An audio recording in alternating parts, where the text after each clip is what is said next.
ਉਸ ਪਿੰਡ ਦਾ ਕੀ ਰਹਿਣਾ ਜਿਹਦੇ ਉਜੜ ਗਰਾਵੇ, ਰਾਹਾਂ ਤੇ ਗੁਆਚੇ ਮੇਰੇ ਫੁੱਲਾਂ ਜਿਹੀ ਚਾਵੇ।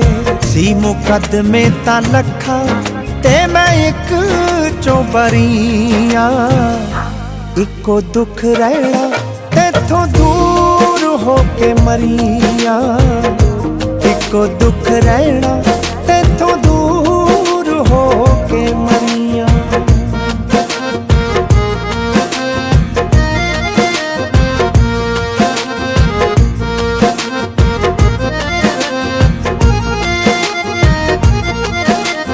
ਕਹਿਰ ਸੋਚਾਂ ਨੇ ਮਚਾਇਆ, ਸਾਨੂੰ ਲੇਖਾਂ ਨੇ ਹਰਾਇਆ, ਸਾਨੂੰ ਦੇਣ ਲਈ ਸਜ਼ਾਵੇ ਰੱਬ ਆਪ ਥੱਲੇ ਆਇਆ।